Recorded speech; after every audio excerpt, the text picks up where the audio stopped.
黄仁勋上次来到台湾的时候，他就已经向全世界，也就是跟台湾展示他的机器人大军。他也宣示说，这个机器人的时代即将到来。可是我们当时看到的感觉就是，那只是一个宣示吗？那只是一个样品。没有想到，伊隆马斯克马上就跟进。伊隆马斯克在跟魏哲家聊天的时候，特别强调，他现在最关心的就是机器人，他现在最关心的就是无人机。那这个讲完了以后，就发现。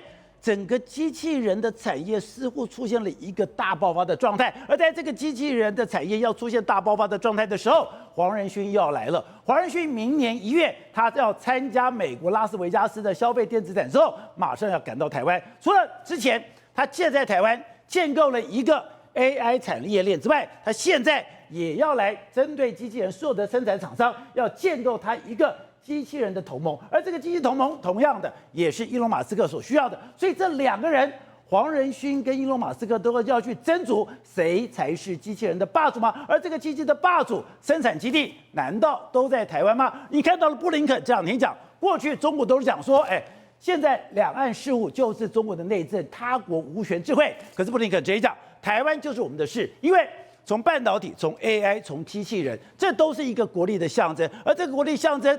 非常微妙的是，台湾竟然都站在核心的角色，而且现在更可怕的是，机器人的大爆发比我们想象的来得更快，它的范围来得更大，而且现在机器人里面已经变成各国国力的一个重中之重。所以思彤刚才讲到，现在的半导体、现在的 AI、现在的机器人，包括现在最新的网通，因为网通现在美国已经确定我不用中国货了，不用中国货之后。现在所有的生产基地竟然都在台湾，而且你特别强调，伊隆马斯克跟黄仁勋未来的大战，这个战场就是机器人。抱歉，布林肯说台湾已经是我们的事，为什么他会说这样的一句话呢？简单来说，美国未来所有发展的重要产业，没有台湾是完全发展不起来的。为什么？包括说半导体、AI、网通还有机器人这4大产业里面来说，每一个产业都要依靠台湾，都跟台湾有关系。当然都跟台湾，特别是怎么样？最近来说的话，全世界最有钱的这个人叫伊隆马斯克，还有曾经创造出世界第一市值的公司的辉达的黄仁勋，他们2个现在都最看好什么产业？最看好机器人产业。可是你看他们最看好机器人产业，他们都跟台湾公司接触啊。你看伊隆马斯克是跟谁讲？台积电，跟台积电讲。然后呢，黄仁勋呢，他上次来台湾展示这么多机器人的时候，他跟台湾讲非常多，他后面也展示非常多台湾的供应链啊。他甚至明年1月还要来台湾，为什么？因为他要开始做机器人啊，真假的？他要开始跟台湾厂商合作。所以说，以前那个机器人感觉那只是一个 demo， 那只是一个展示。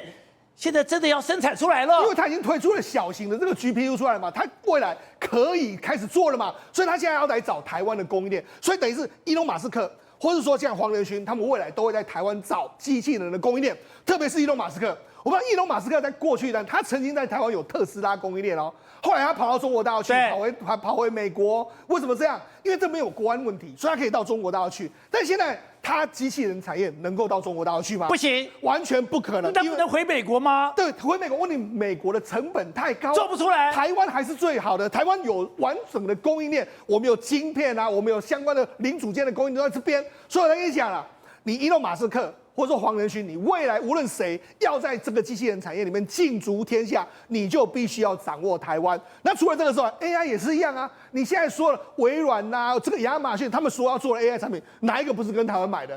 网通产品也是一样，美国现在已经要禁止来自中国大陆的网通产品，他能买谁？就能买台湾的产品，网通产品只能买台湾啊。那你跟我们讲，半导体本来就是台湾的强项，所以来跟你讲，为什么布林肯会说台湾是我们的事情？因为没有台湾之后呢？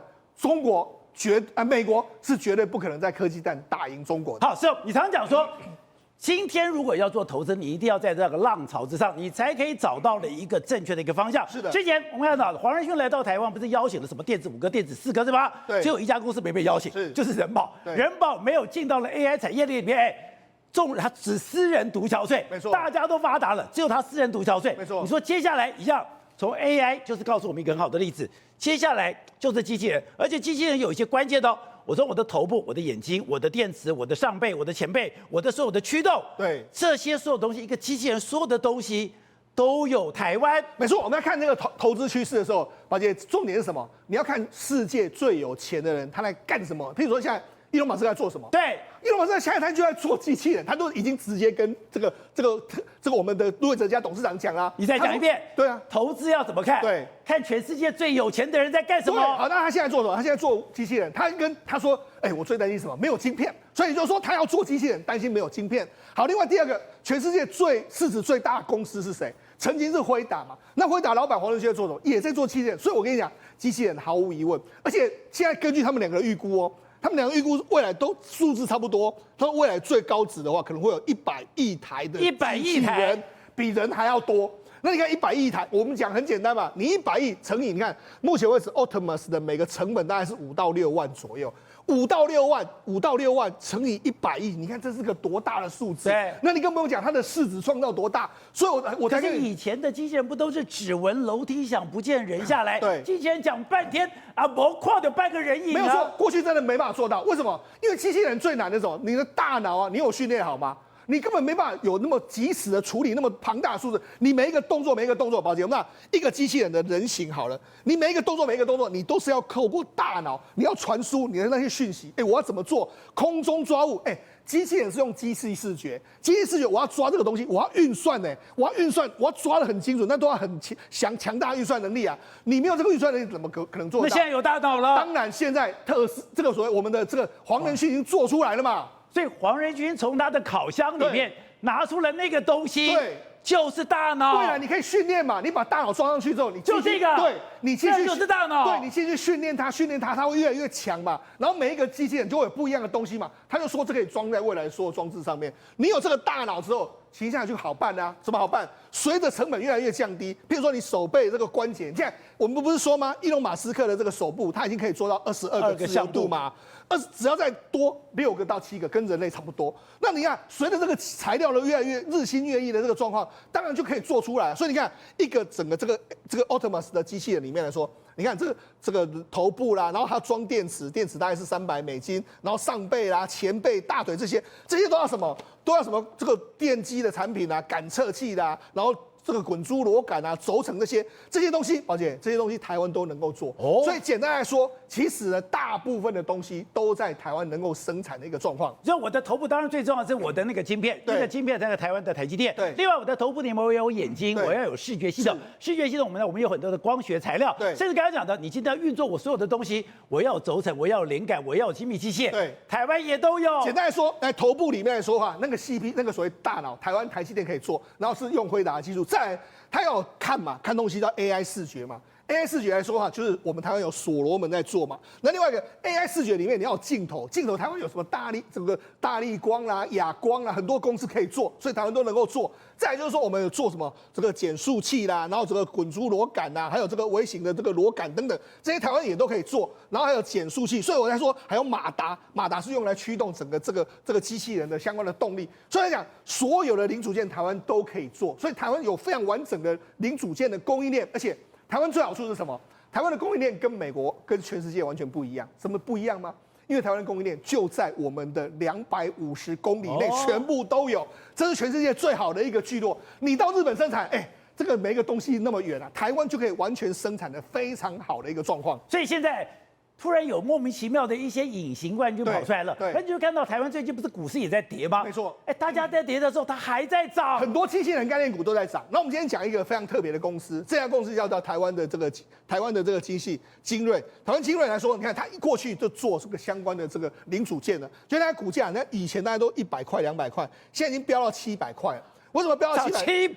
对，为什么涨到700块？因为为什么？因为它目前是减速器的全世界前3大，而且它掌握了亚马逊、特斯拉还有苹果新一代 AI 机器人的商机。我跟他讲，不是只有特斯拉要做这个机器人哦，事实上亚马逊也是，亚马逊它这种所谓的仓储就是机器人嘛，它前些年就需要这个所谓减速器嘛，对，这就是我们台湾的这个台湾精锐，在台湾做的，对。那苹果听说它要做简单的这个桌上型的机器人，它也要做机器人，所以这些里面呢需要多了非常多零组件，都是台湾厂商。好，所以就为什么这个台湾精锐跟股价飙那么多？因为它接到那么多大订单嘛。对，那我们讲。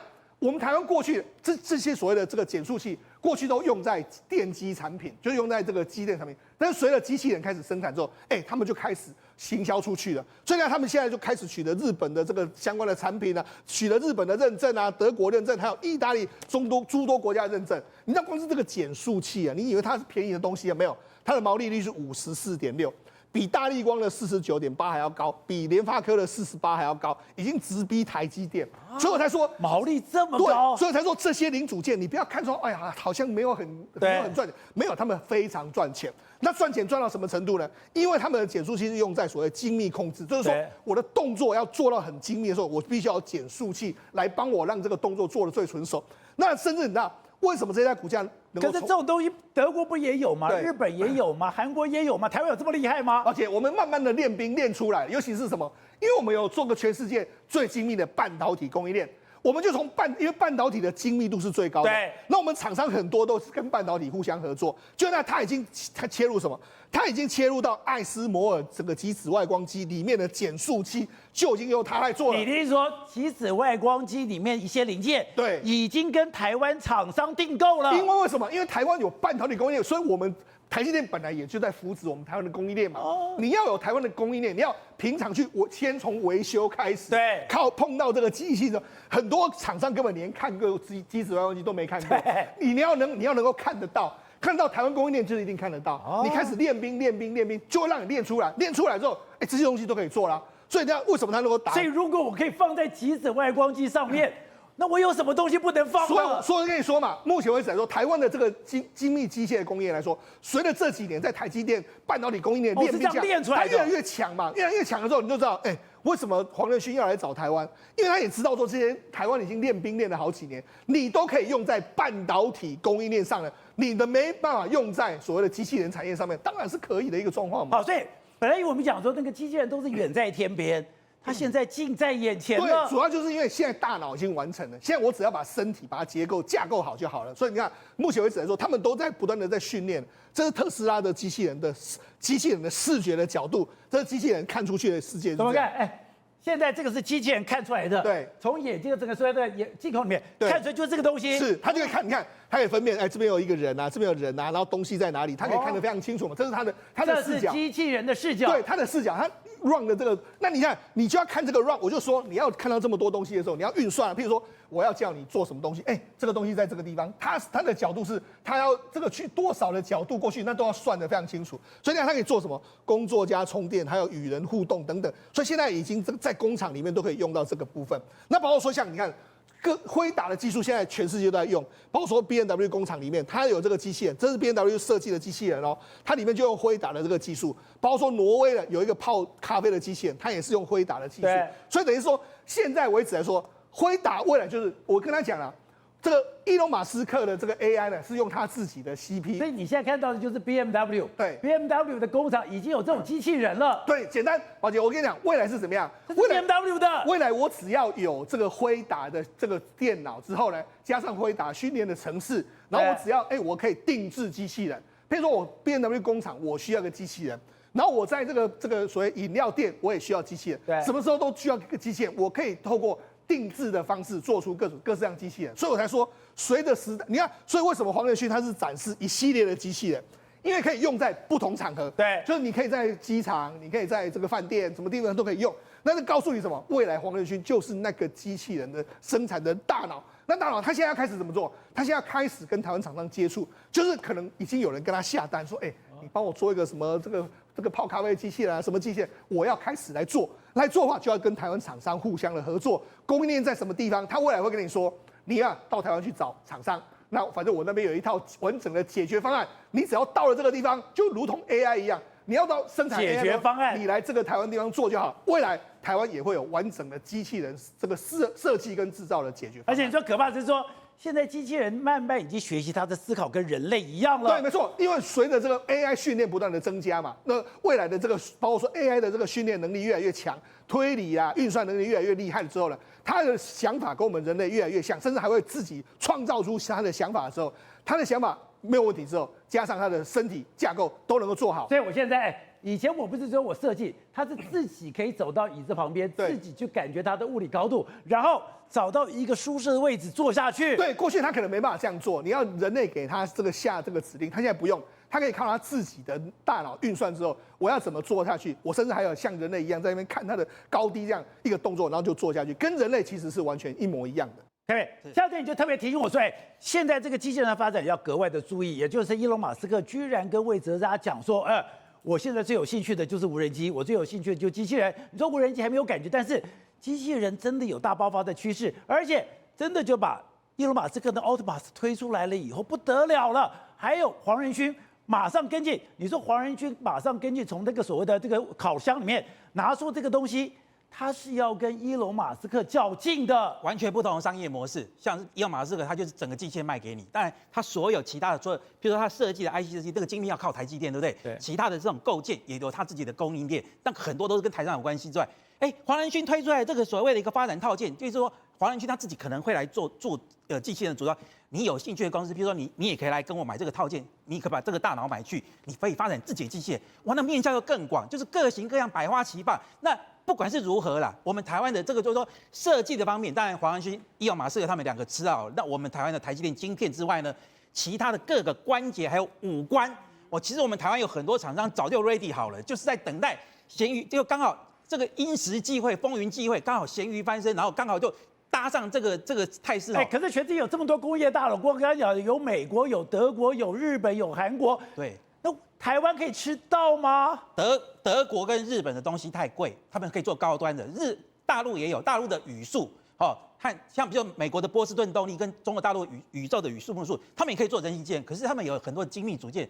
如果说今天要讲量产精致度的话，比不上台湾对，那所以说在这个地方来讲，我举个例子台湾真的什么都有吗？对，台湾有好多像非常有生命力的公司我本来它可能在十几年前还是一个乳蛇，就没有想到在今年全部神龙摆尾。我就举非常有趣的故事。你说现在这些机器人工程都是乳蛇大翻身？对，我举个例子，有一家公司最近因着这个所谓的马斯克的这个Optimus 已经创了17年来的新高，叫做亚光。对，这家公司本来是在数位相机时代的股王，后来呢，这个苹果出来之后呢，像大立光、玉晶光都把那个生意抢走了。对，因为他们都要塑胶镜片，他做的是玻璃镜片，而且是球形镜片，他就没有生意了，他就沉寂了10年。可是因为数位相机没有人用了嘛，现在用手机拍。对。后来呢，他的大客户，日本的大客户叫做理光 Ricoh， 就帮他介绍说，不然你帮那个 B&W 双 B 做那个平面的这个玻璃，从那个105度到零下40度很难做量也少，不过他就做看，结果也因此做成功了之后呢，当时特斯拉在还不成大气候的时候，台湾看到特斯拉电动车那个也没几块生意，很多这个镜头大厂不见得要帮他做，他就帮他做，结果没有想到他咬了这个特斯拉这个供应链，现在特斯拉又因着这个川普，又因着这个机械，哇，他跟着飞龙在天，因为大家都会幻想说，将来那个Optimus 的这个眼睛一定是你亚光镜片是他，对，亚光就是你亚光就沾到了，而且大家知道吗？这个亚光只是一个镜片，只是像眼睛的水晶体、玻璃体我们说亚光代理人，他还有另外一家公司叫亚太，获利比亚光更好。这个大家可能媒体上还没有报道，它会获利比亚光更好，而且它是做的是什么？做 CIS。我简单来讲，就是 CIS 的这个。CIS 的亚太跟这个亚光加起来，就会成为一个有智慧的眼睛，而不是只有一个呆呆的一个死鱼眼，这样子才能够达到智慧光学的一个目的。所以说，像这个亚太这个亚太也可以来，因此跟着它，因为同样就是赖以人的公司嘛，兄弟公司嘛，也可以因此怎样共荣。我再举另外一个例子，非常有趣的发展。他本来以为说是被边陲了，因为手机起来了，没落了，以前数位相机没用了。没想到7转8转又转到这来了。对，它就是因为特斯拉的成功，因为那个平面回到17年新高，平面的磨刀玻璃。那因为特斯拉的供应链，它也因此怎么样，就是搭上了这个所谓的 Optimus 这个最新的一个浪潮。另外还有一家公司，最近也是大涨特涨，叫做佳能。这个佳能也是非常有趣它以前也是数位相机，那因为它以前是跟 Canon 那个关系很好，后来分家了之后呢，那因为佳能它自己本身，媒体上没有写到一个故事，我很多年前我读到一个故事。他跟以色列有一家叫 Human Eyes 大家约莫我记得没错，在5年多前就在合作。宝坚，你知道吗？以色列有2个很强的东西，一个叫做 AI， 一个叫做光学。美国那个飞行员战斗机的那个头盔很多的光学系统很以前现在可能有改变，以前几乎都是以色列的一个专利。对，那个就是我们看到那个等于说战斗机对头盔里面那个视觉。那个都是以色列做的，对，都是以色列的专利，都以色列光学是非常厉害的。所以说呢，很多年前我就讲说佳能这家公司很有潜力，就没有错。现在呢，你看哦，他拿到欧美机器人视觉模组呢，而且他的董事长因为跟那个日本的像这个很多像 Sony 啊，像这个所谓的Sony 啊，像这个所谓的一个Canon 都可以直接来做联络，所以他可以取得日本很强的可以。日本有个叫 Living Robot 的这个机器人公司，你知道日本人是很骄傲的哦。全世界4大机器人家族叫做什么？叫做 ABB 瑞士 ABB， 还有像这个库卡德国给中国买去了，被中国买走了。然后再来一个什么叫巴纳克，一个叫安川电机，有2个就是都日本的，对，竟然来找佳能来发展它的智慧光学眼睛。所以说最近也是大涨特涨。除此之外还非常有趣，刚刚我是不是说过黄仁勋那个所谓的一个拿出来这个所谓的一个 Jason 这个叫做 Jason Orient 那个 Nano Super 嘛，对不对？这个 Jason Orient 这个系列本来一直就有，他现在只是把它进化变成所谓做专门否机器人。那这个系列本来是在做什么？做 AI 的这个所谓的一个边缘运算。什么叫边缘运算？比如说你那个镜头要有智慧镜头，你不用什么东西丢到云端运算，你就可以在那个末端就可以运算好。所以说，其实在这个所谓的 Jason 的这个所谓的一个系列本来就在做。有一家公司啊。你知道吗，宝洁？像我这5年级生，我以前在买电脑，我是到光华商场买电脑来做组装，对，组装。对，然后我也是啊。我买那个电脑，我买那个电视卡哦，我一定要买一家公司叫做元刚元刚的电视卡。就元刚，结果后来这个 PC 没落之后，元刚一度在做什么？搭上时代潮流，做电竞，做直播组的那个麦克风，直播组用的器材。可是他一直跟这个所谓的一个 NVIDIA 的这个 Jason 系列有一直维持的长期合作伙伴。上次不是在台大演讲吗？对。那背板上面有43个名单嘛，也有他，其中就有元刚。结果现在又咸鱼翻身了，为什么？这一次黄仁勋端出来了，就是所谓的一个 Jason Orient 的一个 Nano Super 的一个进化版。那它本来就是这个所谓的 Jason 这个 Orient 的这个晶片的一个长期合作伙伴。那现在刚好因缘际会，就刚好也可以顺着这个机器人的这个潮流，咬上这个商机，可以把它的这个面向又扩大，而且是抓住最红产业。最后，我再跟大家讲一个非常有趣哦，宝洁，你以后机器人你会用遥控机器人还是用遥感遥控机器人吗？不会。你一定说，那个声控啊，对，小平，你把那个苹果拿出来，小平，你帮我浇水，一定是用那个声控，对不对？所以说，台湾有一家公司，也因此搭上这个，像最近美国这家这个所谓的一个商行涨了8倍之多，从11月以来大涨特涨，今年飙了大概828%，你知道吗？台湾有一家公司，譬如叫做灵通，它本来就是台湾的羚羊集团旗下的一家公司，本来是做玩具语音做车内语音，现在车子也很厉害，你可以说。你可以用语音跟车子，像双 B 的车子，你可以说帮我把窗户打开，留一个缝，越来越口语化的一个指令。所以说呢，像这种大家都知道五感，我们说除了眼睛之外呢，还有像这个语音的控制，我觉得都是未来台湾机械很大的一个发展。我有个非常大的困惑是，以前我们的工业虽然强，对，可以有强到这种程度吗？对，哪有什么半导体啦、AI 啦，现在机器人啦，现在的所谓的网通啦，怎么都把台湾跟美国紧密的连在一起？没错，你说那是美国刻意的选择，是的，因为美国在建构一个供应链的时候，他已经确定要跟台湾密切合作，所以我们今天的机器人，我们今天的半导体，我们今天的 AI 的串起不是偶然的，是有很长的一段时间有一个神秘的力量手把手带出来的。而且我问你，你要发展 AI， 你要发展机器人，你要发展电动车，美国要发展，韩国要不要发展？要发展，他们要发展他们自己的品牌。日本要不要发展？要发展。台湾会不会发展？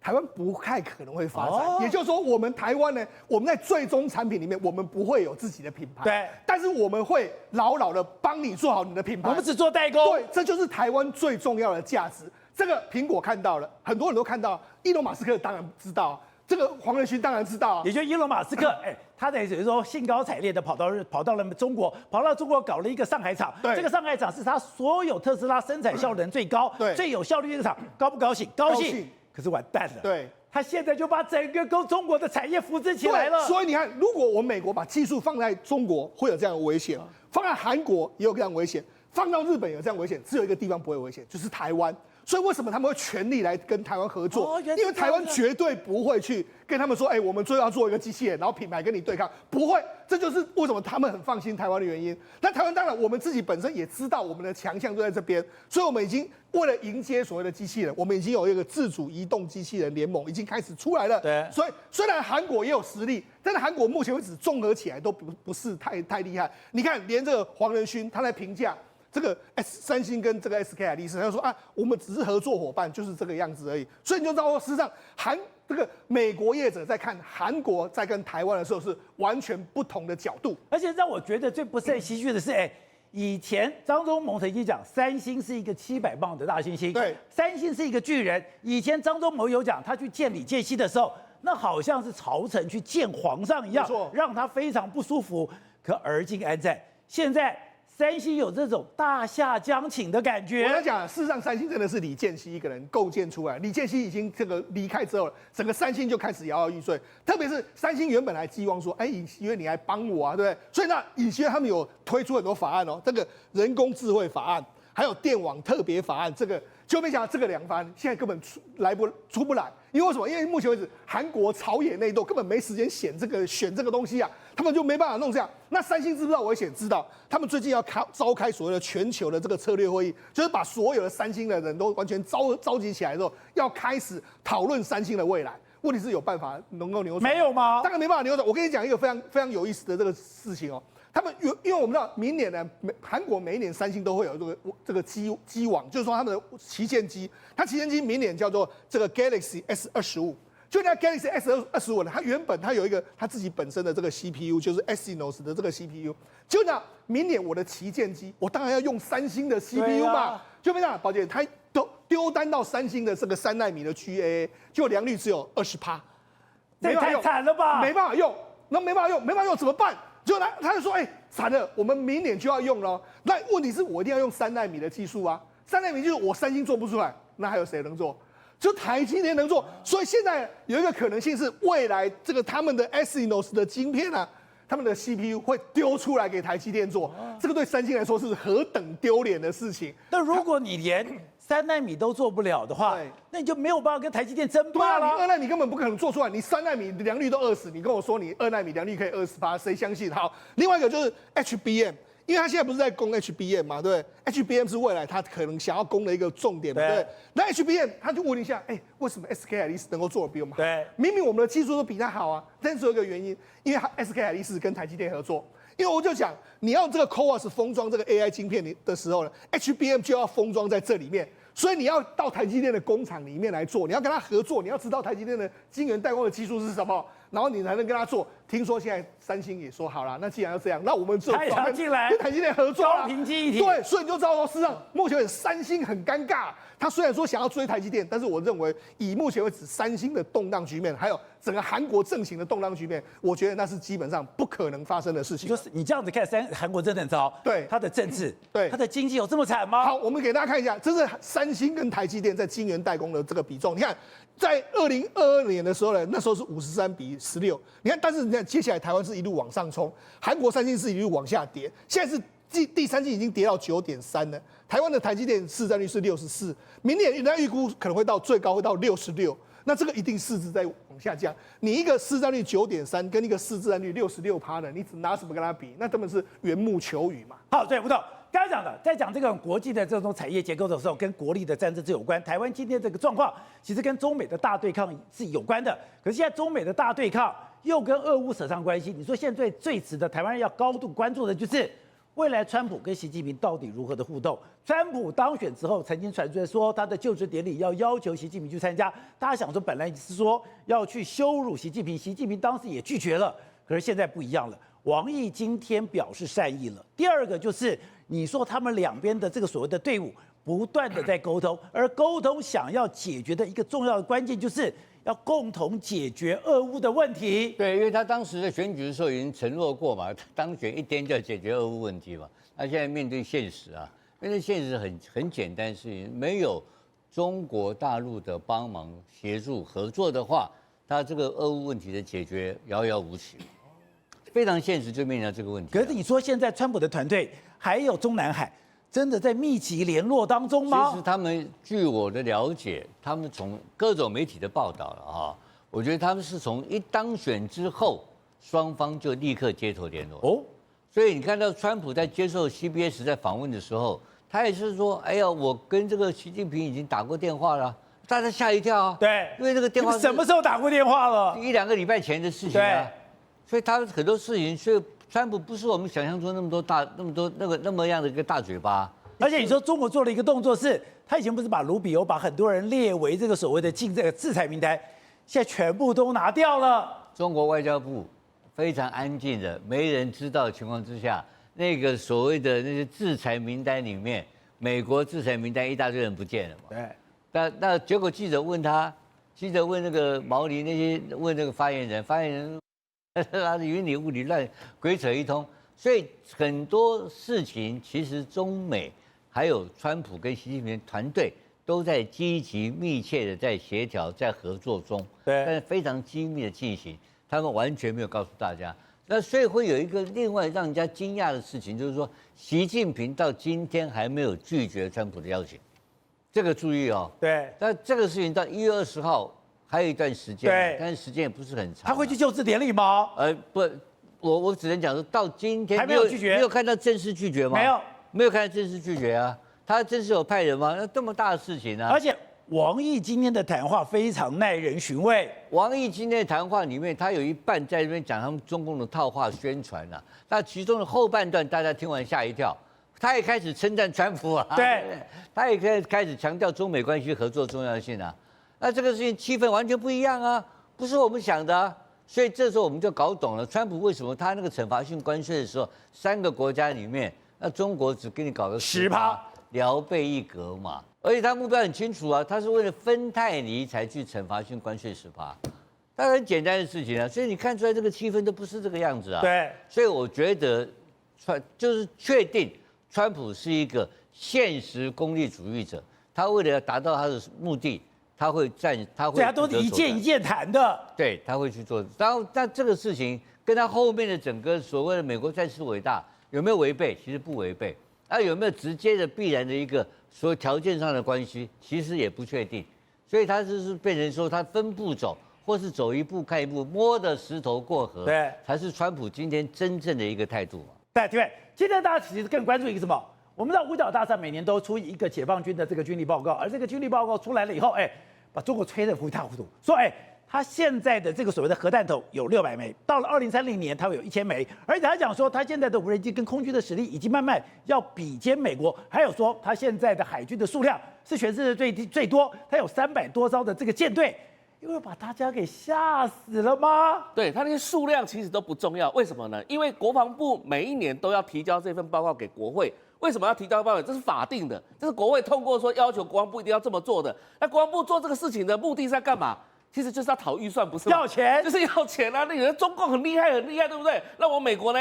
怎么样？太旧了，东西都太旧了，所以嘛，跟国会要钱用的嘛。所以当然会把中共吹得很大。你说是吹的？对，当然里面的所有的数据来讲的话可以参考，但是问题是参考来讲的话，它大概都有一些灌水的概念在里面，主要目的还是要跟美国国会要这个更多的预算来强化美军嘛，你总要有一些敌人嘛，对不对？但是重点是什么？它有一个特别专题报道，那个报告在里面提到一件事情，就是解放军因为贪腐，所以贪腐的情况之下，他是没办法打仗的。所以你看到他举了很多例子哦，而且这些例子其实很多都是公开资料。什么公开资料？其实包含像何卫东，这个军委副主席，他在骂那些解放军的说，你们连那个盖子啊，发射井的盖子都做这样子，完全没有办法密合的情况下，这怎么打仗呢？其实它是什么假的，所谓的战力，你说他们偷工减料，连这个导弹发射井的盖子都偷工减料。是啊，那你偷工减料，你那个发射井盖子这样子的话，你飞弹一飞出来的情况下会卡住在那里，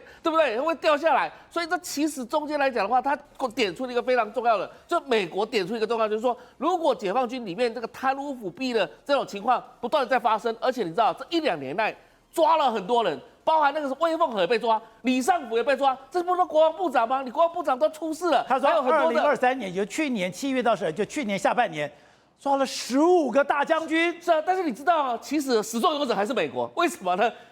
这个习近平开始大捕抓，从哪里开始？火箭军开始，不是吗？那火箭军的为什么被抓捕？就是因为你美国空军学院出了那一份报告出来，把中国所有的火箭军的这个地点，还有里面的相关的这个数据啊，弄得非常的细腻。大家认为说你火箭军是不是有人被收买了？的确是有。我曾经讲过，火箭军以前叫2炮部队，对不对？那2炮部队以前当年来讲的话，它发射飞弹要靠什么？靠美国的 GPS。所以1993年记不记得银河号事件？